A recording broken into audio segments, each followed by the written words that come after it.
ಸಾಹೇಬ್ರೆ, ಈ ಖರ್ಚೀಪಲ್ಲಿ ನಾನೇ ಈ ರೀತಿ ಭೂಮಿ ಅಂತ ಕಸೂತಿ ಮಾಡಿ ಅಕ್ಕನಿಗೆ ಕೊಟ್ಟಿದ್ದು.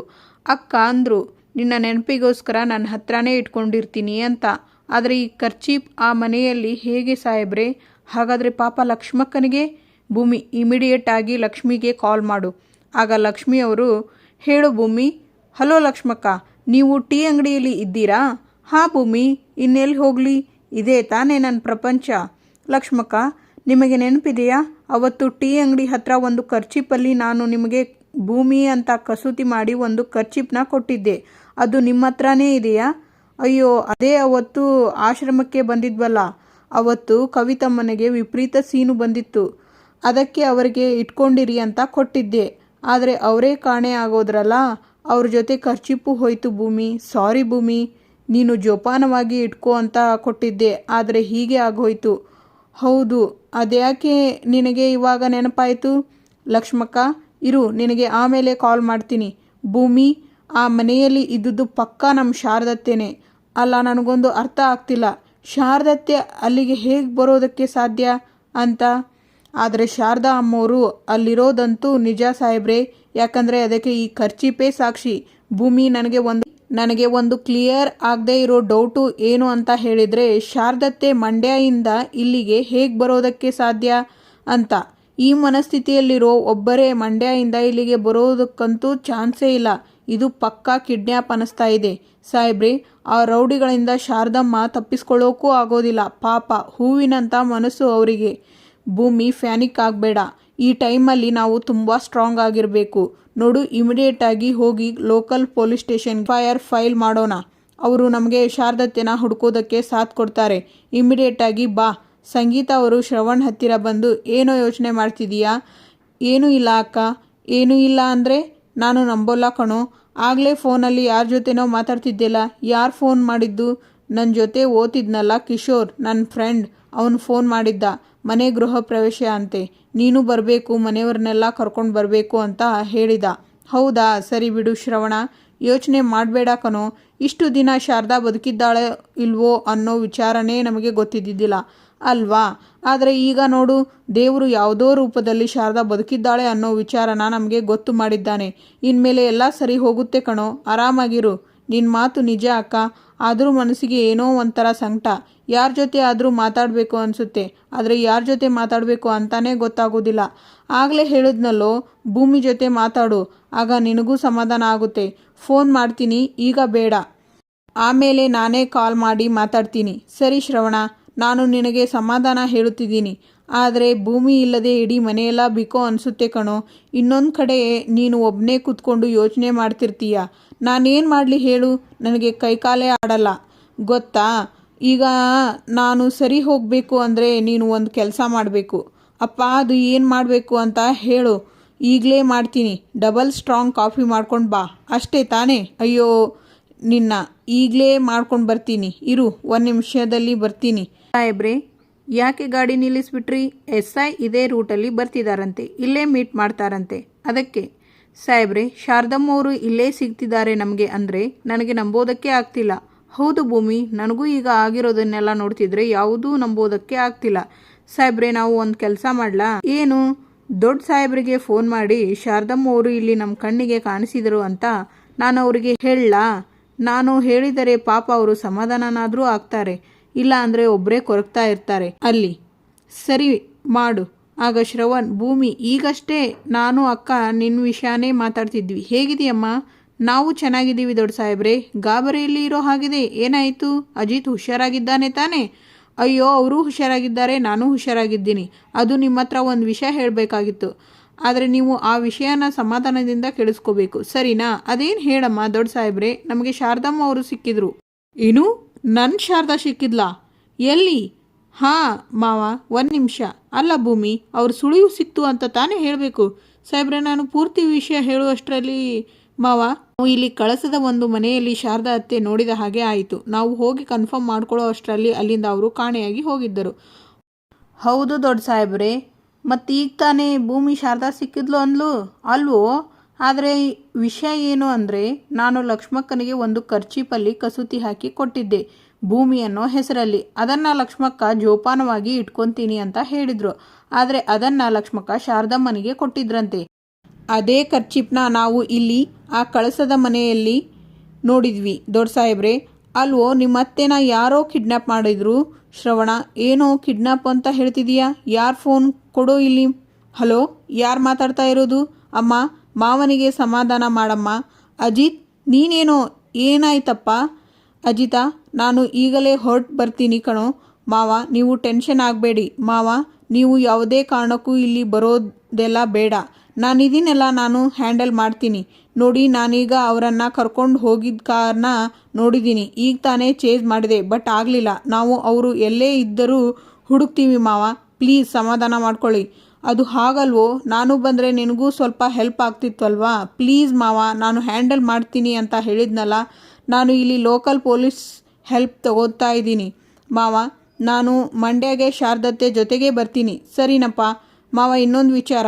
ಈಗ ನಾನು ನಿಮ್ಮ ಹತ್ರ ಏನು ಹೇಳಿದ್ನೋ ಆ ವಿಚಾರನ ಯಾವುದೇ ಕಾರಣಕ್ಕೂ ಮನೆಯಲ್ಲಿ ಯಾರ ಹತ್ರನೂ ಡಿಸ್ಕಸ್ ಮಾಡೋದು ಬೇಡ. ಯಾಕಂದರೆ ಈ ಥರ ವಿಷಯ ತುಂಬ ಸೆನ್ಸಿಟಿವ್ ಆಗಿ ಹ್ಯಾಂಡಲ್ ಮಾಡಿದ್ರೇ ಬೆಟರ್ ಅನಿಸುತ್ತೆ. ಹೋಪ್ ನಿಮಗೆ ಅರ್ಥ ಆಗುತ್ತೆ, ಸರಿನಪ್ಪ? ಆ ವಿಷಯ ನಮ್ಮಿಬ್ಬರಲ್ಲೇ ಇರುತ್ತೆ, ಯಾರಿಗೂ ಹೇಳಲ್ಲ. ಆಮೇಲೆ ಶಾರದಾ ಮನಸ್ವಿನಿ ವಿಷಯ ಏನೇ ಗೊತ್ತಾದರೂ ಇಮಿಡಿಯೇಟಾಗಿ ಫೋನ್ ಮಾಡಿ ತಿಳಿಸು, ಸರಿ ಮಾವ? ಶ್ರವಣ, ಏನಂತೋ ಅಜಿತ್ ಏನು ಹೇಳಿದ್ನೋ ಅವರ ಬಗ್ಗೆ ಹೇಳೋ. ಶಾರದಾ ಕಳಸದಲ್ಲಿ ಇದ್ದಾಳಂತೆ. ಯಾರೋ ಅವಳನ್ನು ಕಿಡ್ನಾಪ್ ಮಾಡಿ ಮನೆಯಲ್ಲಿ ಕೂಡಿ ಹಾಕಿದ್ರಂತೆ. ಅಜಿತ್ ಇದ್ದಂಗೆ ಅಲ್ಲಿಂದ ಎಸ್ಕೇಪ್ ಆಗಿದ್ದಾರೆ. ಅಜಿತ್ ಈಗ ಅವ್ರ ಹಿಂದೆ ಬಿದ್ದಿದ್ದಾನೆ. ಏನು, ನಮ್ಮ ಅಜಿತ್ ಶಾರದಾನ ನೋಡಿದ್ನಂತ? ಅಯ್ಯೋ ಭಗವಂತ. ಶ್ರವಣ, ಇನ್ಮೇಲೆ ನೀನು ಏನು ಯೋಚನೆ ಮಾಡಬೇಡ ಕಣೋ. ಆ ಕಿರಾತಕರನ್ನು ಸೆದೆ ಬಡಿದು ನಮ್ಮ ಅಜಿತ ಶಾರದಾನ ಕರ್ಕೊಂಡು ಬಂದೇ ಬರ್ತಾನೆ. ನೀನು ಯೋಚನೆ ಮಾಡಬೇಡ್ವೋ. ಆಗ ದೇವಯಾನಿ ಅಲ್ಲಿಗೆ ಬಂದು, ಅರೆ ಶ್ರವಣ್ ಬಾವ, ನಿಮ್ಮ ಮುಖದಲ್ಲಿ ನಗು ನೋಡ್ತಾ ಇದ್ರೆ ಶಾರದಕ್ಕನ ಬಗ್ಗೆ ಏನೋ ವಿಷಯ ಗೊತ್ತಾಗಿರಬೇಕು ಅನಿಸುತ್ತೆ. ಏನಿಲ್ಲ ದೇವಯಾನಿ, ತುಂಬ ದಿನಗಳ ನಂತರ ಮನೆಯಲ್ಲಿ ಸಂಭ್ರಮ ಅಲ್ವಾ? ಅದೇ ನಮ್ಮ ಅಂಜು ಎಂಗೇಜ್ಮೆಂಟ್. ಒಬ್ಬ ತಂದೆ ಸ್ಥಾನದಲ್ಲಿ ನಿಂತು ಅಂಜುನ ಒಳ್ಳೆಯ ಮನೆಗೆ ಸೇರಿಸ್ತಾ ಇದ್ದೀನಿ ಅನ್ನೋ ಸಮಾಧಾನ ಮನಸ್ಸಿಗೆ. ಆ ವಿಷಯ ಹೇಳ್ತಾ ಇದ್ಲು ಅಕ್ಕ. ಹೌದು ದೇವಯಾನಿ, ಅಂದ್ಹರಣನಿಗೆ ಅಂತ ಕಾಫಿ ತಂದಿದ್ದೆ, ತಣ್ಣಗಾಗಿ ಹೋಗ್ಬಿಡ್ತು. ನೀನೇನು ಅಂದ್ಕೊಳ್ಳಿಲ್ಲ ಅಂದರೆ ಒಂಚೂರು ಬಿಸಿ ಮಾಡ್ಕೊಂಡು ಬರ್ತೀಯಾ? ಆಯಿತು, ಬಂದೆ. ಶ್ರವಣ, ದೇವಯಾನಿ ಕೇಳಿದಾಗ ಯಾಕೋ ವಿಷಯ ಹೇಳೋದಕ್ಕೆ ಬಿಡಲಿಲ್ಲ. ಆಗಲೇ ಅಜಿತ ಹೇಳಿಲ್ವಾ ನಮ್ಮಿಬ್ಬರ ಬಿಟ್ಟು ಮನೆಯಲ್ಲಿ ಯಾರಿಗೂ ವಿಷಯ ಗೊತ್ತಾಗಬಾರ್ದು ಅಂತ? ಮರ್ತ್ಬಿಟ್ಟಿಯಾ? ಅಯ್ಯೋ ಹೌದಲ್ವಾ. ಶಾರದಾ ಸಿಕ್ಕಿದ್ಲು ಅನ್ನೋ ಖುಷಿಗೆ ಏನು ಮಾಡಬೇಕು ಅಂತಾನೆ ಗೊತ್ತಾಗಲಿಲ್ಲ ಕಣೋ. ಹಾಯ್, ನನ್ನ ಹೆಸರು ಅಜಿತ್ ರಾಮನಾರಾಯಣ್ ಅಂತ. ಇವರು ನನ್ನ ವೈಫ್ ಭೂಮಿ ಅಂತ ಹೇಳಿ ಸಿದ್ಘಟ್ಟ ಸ್ಟೇಷನ್ ಪೊಲೀಸ್ ಆಫೀಸರ್. ಆ್ಯಕ್ಚುಲಿ ನಮ್ಮ ಅತ್ತೆ ಹೆಸರು ಶಾರದಾ ಅಂತ. 22 ವರ್ಷದ ಹಿಂದೆ ಅವರು ಮಿಸ್ ಆಗಿದ್ದರು. ಅನ್ಫಾರ್ಚುನೇಟ್ಲಿ ನನ್ನ ಕಾರ್ ಕೆಟ್ಟೋಗಿ ಒಂದು ಮನೆ ಹತ್ರ ನಾನು ಅವರನ್ನು ನೋಡಿದೆ. ನಮಗೆ ಮಂಡ್ಯದಲ್ಲಿ ಮಿಸ್ ಆದವರು ಇಲ್ಲಿ ಹೇಗೆ ಕಾಣಿಸಿಕೊಂಡರು ಅನ್ನೋದೇ ತುಂಬ ಯಕ್ಷ ಪ್ರಶ್ನೆಯಾಗಿದೆ. ಆ್ಯಕ್ಚುಲಿ ಇದರಲ್ಲಿ ನನಗೆ ನಿಮ್ಮ ಹೆಲ್ಪ್ ಬೇಕಾಗಿತ್ತು. ಅವ್ರ ಫೋಟೋ ನಾನು ತೋರಿಸ್ತೀನಿ, ಇವರೇ ಅವರು. ಓಕೆ, ಹೇಳಿ ಸರ್, ನಾನು ಏನು ಮಾಡಬೇಕು ಅಂತ? ಆ್ಯಕ್ಚುಲಿ ಇದು ಕಾಣೆಯಾಗಿದ್ದಾರೆ ಅಂತ ಹೇಳಿದರೆ ನನಗೆ ಕಿಡ್ನಾಪ್ ಅಂತ ಡೌಟ್ ಇದೆ ಸರ್. ಆ್ಯಕ್ಚುಲಿ ನಿಮಗೆ ಏನಾಗಿದೆ ಅಂತ ಹೇಳಿದರೆ ನಿಮಗೆ ಒಂದು ಐಡಿಯಾ ಬರುತ್ತೆ. ಡಿಟೇಲ್ ಆಗಿ ನಾನು ಎಕ್ಸ್ಪ್ಲೇನ್ ಮಾಡ್ತೀನಿ ಸರ್. ಒಂದು ನಿಮಿಷ. ಶ್ಯೂರ್, ನಾನು ರೆಕಾರ್ಡ್ ಮಾಡ್ಕೊಂಡು ಬಿಡ್ತೀನಿ. ಇವಾಗ ಹೇಳಿ ಸರ್. ಆ್ಯಕ್ಚುಲಿ ನಾವು ದೇವಸ್ಥಾನದಿಂದ ಹೋಗಬೇಕಾದ್ರೆ ನನ್ನ ಗಾಡಿ ಕೆಟ್ಟು ಹೋಗಿ ನಾನು ಮೆಕ್ಯಾನಿಕ್ಕಿಗೆ ವೇಟ್ ಮಾಡ್ತಿದ್ದೆ. ನನ್ನ ಹೆಂಡತಿ ಭೂಮಿ ಒಂದು ಮನೆ ಹತ್ರ ಹೋಗ್ಬಿಟ್ಟು ನೀರು ಕುಡಿಯೋದಕ್ಕೆ ಅಂತ ಹೋದಾಗ ಅಲ್ಲಿನ ಆ್ಯಕ್ಟಿವಿಟೀಸ್ ಇದೆಲ್ಲ ನಾನು ಅಬ್ಸರ್ವ್ ಮಾಡಿದೆ. ಅವಳಿಗೂ ಅದು ಡೌಟ್ ಬಂತು. ದೆನ್ ನಾವು ಅಲ್ಲಿಗೆ ಹೋಗಿ ನಾವು ಏನು ಇರ್ಬೋದು ಅಂತ ನೋಡಿದಾಗ ಅಲ್ಲಿ ಯಾರೂ ಇರಲಿಲ್ಲ. ದೆನ್ ಕಿಟಕಿಯಿಂದ ನೋಡಿದರೆ ಕಾರಲ್ಲಿ ಕೂತ್ಕೊಂಡು ಅಲ್ಲಿಂದ ಎಲ್ಲ ಎಸ್ಕೇಪ್ ಆದಂಗೆ ಅನಿಸ್ತು. ದೆನ್ ನಾನು ಹೋಗಿ ಚೇಂಜ್ ಮಾಡಿದೆ, ಬಟ್ ಅನ್ಫಾರ್ಚುನೇಟ್ಲಿ ಆ ಕಾರ್ನ ಹಿಡಿಯೋದಕ್ಕೆ ಆಗಲಿಲ್ಲ. ಈಗ ನಮ್ಮತ್ತೆ ಎಲ್ಲಿ ಅಂತ ಹುಡುಕ್ತಿದ್ದೀವಿ, ಬಟ್ ಕ್ಲೂ ಸಿಕ್ಕಿಲ್ಲ. ಮೇ ಬಿ ನಿಮ್ಮ ಹೆಲ್ಪ್ ತೊಗೊಂತು ಅಂತ ಹೇಳಿದರೆ ನಮ್ಮತ್ತೆನ ಹುಡುಕೋದ್ರಲ್ಲಿ ಹೆಲ್ಪ್ ಆಗುತ್ತೆ ಅಂತ ನಿಮಗೆ ಕಾಲ್ ಮಾಡಿದೆ. ಇದನ್ನು ನಾನು ರೈಟಿಂಗಲ್ಲಿ ಬರ್ಕೊಂಡು ಒಂದು FIR ಫೈಲ್ ಮಾಡ್ತೀನಿ. Sure sir. ಒಂದು ಡೌಟ್, ಗಾಡಿ ನಂಬರ್ ಏನಾದರೂ ಗೊತ್ತಾ ನಿಮಗೆ? ಗಾಡಿ ನಂಬರ್ ಹೇಳುತ್ತಾರೆ ಅಜಿತ್. ಆಗ ಫೋನ್ ಮಾಡಿ, ಹಲೋ, ನಾನು SI ಭರತ್ ಮಾತಾಡ್ತಾ ಇದ್ದೀನಿ. ನಾನು ಒಂದು ಗಾಡಿ ನಂಬರ್ ಹೇಳ್ತೀನಿ, ಅದನ್ನು ನೋಟ್ ಮಾಡ್ಕೊಳ್ಳಿ. ಈ ಗಾಡಿನ ಆದಷ್ಟು ಬೇಗ ಟ್ರೇಸ್ ಮಾಡಿ ಎಲ್ಲ ಟೋಲ್ದು CCTV ಚೆಕ್ ಮಾಡಿ ಬೇಗ ನಮಗೆ ಮೆಸೇಜ್ ಕಳಿಸಿ. ಇದು ತುಂಬ ಬೇಕಾಗಿರೋದು, ಆದಷ್ಟು ಬೇಗ ಮಾಡಿ. Thank you sir. ಎಲ್ಲ ಕಡೆ ಮೆಸೇಜ್ ಕಳಿಸಿದ್ದೀನಿ, ಆದಷ್ಟು ಬೇಗ ನಿಮಗೆ ವಿಷಯ ತಿಳಿಸ್ತೀನಿ. ಶೋರ್ ಭೂಮಿ, ಟೆನ್ಷನ್ ಮಾಡ್ಕೋಬೇಡ. ಶಾರದತ್ತೆನ ಹುಡುಕೋಣ ಬಾ. ಅಶ್ವಿನಿ ಕೆಲಸದವಳ ಕೆನ್ನೆಗೆ ಹೊಡಿತಾಳೆ. ತಲೆ ಕೆಟ್ಟಿದೆಯಾ ನಿನಗೆ? ನಾನು ಹೇಳಿರೋದೇನು, ನೀನು ಮಾಡ್ತಾ ಇರೋದೇನು? ನಾನು ಯಾರಿಂದ ಯಾವುದನ್ನು ಮುಚ್ಚಿಡಬೇಕು ಅಂತ ಇಷ್ಟೆಲ್ಲ ಕಷ್ಟಪಡ್ತಿದ್ದೀನೋ ಅದನ್ನೇ ಬಿಚ್ಚಿಡ್ತಿದ್ದೀಯ. ಆಯಿತು ಮೇಡಮ್, ಏನಾಯಿತು, ಸಾಯಿಸೇ ಬಿಡ್ತೀನಿ. ನೀನು ನೀರು ಕೊಡೋದಕ್ಕೆ ಅಂತ ಆ ಕಡೆ ಹೋದಾಗ ನಾನು ಅಕಸ್ಮಾತಾಗಿ ಆ ಭೂಮಿನ ಅಲ್ಲಿ ನೋಡಿದೆ. ಅಜಿತ್ ಕೂಡ ಅದೇ ಟೈಮ್ಗೆ ನಿಮ್ಮನ್ನು ಅಬ್ಸರ್ವ್ ಮಾಡ್ತಾ ನಿಂತಿದ್ದ. ನಾನೇನಾದರೂ 1 ನಿಮಿಷ ತಡವಾಗಿ ಬಂದಿದ್ದರೂ ಆ ಅಜಿತ್ ಶಾರದಾನ ಕಂಡು ಹಿಡಿದು ಬಿಡ್ತಾ ಇದ್ದ. ಹಾಗೇನಾದರೂ ಕಂಡು ಹಿಡಿದಿದ್ದರೆ ನಾನು ಇಷ್ಟು ವರ್ಷ ಪಟ್ಟಿದ್ದ ಕಷ್ಟ ಎಲ್ಲ ನೀರಲ್ಲಿ ಹೋಮ ಆಗ್ತಿತ್ತು. ಸಾರಿ ಮೇಡಮ್, ನಾನು ಅದನ್ನು ಅಬ್ಸರ್ವ್ ಮಾಡಲಿಲ್ಲ. ಇನ್ನೊಂದು ಸಲ ಆ ಥರ ಎಲ್ಲ ಆಗಲ್ಲ ಮೇಡಮ್. ನಾನೊಂದು ಪ್ಲ್ಯಾನ್ ಹೇಳಾ? ಏನು ಇವಾಗ ಮಾಡಿದೆಲ್ಲ ಕಿತ್ತೋಗಿರೋ ಪ್ಲ್ಯಾನ್ ಅದದ್ದಾ? ಇಲ್ಲ ಮೇಡಮ್, ನಾನು ಈ ಶಾರದಾನ ಎತ್ತಾಕೊಂಡು ಬಾಂಬೆಗೋ ಪಾಂಡಿಚೇರಿಗೋ ಹೋಗಿಬಿಡೋಣ. ಅಲ್ಲಿ ನನಗೆ ತುಂಬ ಜನಗಳು ಗೊತ್ತು, ತುಂಬ ಜಾಗಗಳು ಗೊತ್ತು ಮೇಡಮ್. ಅಲ್ಲಿ ಈ ಅಜಿತ್ ಸರ್ ಅಂತ ಒಬ್ಬರಲ್ಲ 10 ಜನ ಬಂದರೂ ನಮ್ಮನ್ನು ಯಾರು ಹುಡ್ಕೋಕ್ಕಾಗಲ್ಲ ಮೇಡಮ್. ನನ್ನ ನಂಬಿ ಮೇಡಮ್. ಓಕೆ, ಹಾಗೆ ಮಾಡೋಣ. ಆದರೆ ನನಗೊಂದು ಡೌಟು. ಏನು ಮೇಡಮ್? ಈ ಅಜಿತ್ ಮತ್ತು ಭೂಮಿ ಇಲ್ಲಿಗೆ ಯಾಕೆ ಬಂದಿದ್ದಾರೆ? ನನಗೂ ಅದೇ ಗೊತ್ತಾಗ್ತಿಲ್ಲ ಮೇಡಮ್. ಅದನ್ನು ಮೊದಲು ತಿಳ್ಕೋಬೇಕು. ಅಶ್ವಿನಿ ದೇವಯ್ಯನಿಗೆ ಕಾಲ್ ಮಾಡ್ತಾಳೆ. ಅಶ್ವಿನಿ, ಇವಳು ಯಾಕೆ ನನಗೆ ಕಾಲ್ ಮಾಡ್ತಿದ್ದಾಳೆ? ಹಾಂ ಅಶ್ವಿನಿ ಹೇಳು. ಈ ಅಜಿತ್ ಮತ್ತು ಭೂಮಿ ಇಲ್ಲಿ ಯಾಕಿದ್ದಾರೆ? ಅವರು ಹನಿಮೂನ್ಗೆ ಹೋಗಿದ್ದಾರೆ. ಹನಿಮೂನ್ಗಾ? ಹೌದು. ಆದರೆ ನೀನು ಯಾಕೆ ಅಲ್ಲಿ ಇದೆಯಾ? ಕಳ್ಸೋಕ್ಕೆ ಯಾಕೆ ಹೋದೆ? ನೀನು ಅಲ್ಲಿ ಏನು ಮಾಡ್ತಿದ್ದೀಯಾ? ಅದು ಹಲೋ ಕೇಳಿಸ್ತಾ ಇದೆ. ಕಟ್ ಮಾಡ್ತಾಳೆ. ಅಶ್ವಿನಿ, ಇವರು ಹನಿಮೂನ್ಗೆ ಬಂದಿದ್ದಾರಾ? ಬಿಟ್ಲಾ? ದಿನೇ ಅಶ್ವಿನಿ ಯಾಕೋ ನಿಗೂಢ ಅನ್ನಿಸ್ತಿದ್ದಾಳಲ್ಲ. ಆಗ ಅಶ್ವಿನಿ, ನಾವು ಮೊದಲು ಇಲ್ಲಿಂದ ಜಾಗ ಖಾಲಿ ಮಾಡಬೇಕು, ನಡೀರಿ.